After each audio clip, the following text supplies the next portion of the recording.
на франківські дороги усю техніку та розпочати ремонт. Таке завдання поставив очільник обласного центру комунальникам. І навіть пригрозив розігнати технагляд. До 1 травня усі проблемні ділянки на дорогах Івано-Франківська мають бути виправлені, запевнив очільник профільного департаменту Михайло Смушак. В Івано-Франківську є ряд доріг, які перебувають на гарантійному обслуговуванні. Недоліки там повинні виправляти підрядники, каже головний комунальник міста Михайло Смушак. Там, де є проблеми, це є міст на річку Бистриця-Солотинська. Можливо, цього тижня там вже мали би відновити, ми так працюємо.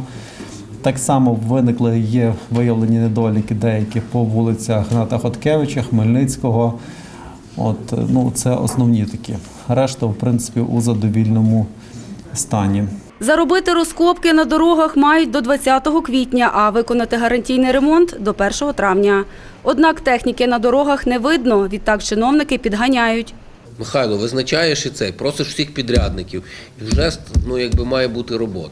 З всіх напрямків має бути якась бригада. Я ж не просто це, картинки – це красиво, у вас після картинок вас не доходить до нормальних речей. Прохання зробити так, щоб зараз максимальну кількість бригад вийшло. Я хочу побачити, Михайло, щоб кожен день був якийсь цей. І ти маєш бути на об'єктах. На об'єктах і це, радитись. Щось не виходить, нагнав того, береш інше. Першочергово залатають ями на Новгородській, Бельведерській, Чорновола, Мазепи, Симоненка, а також дороги до садово-городніх масивів.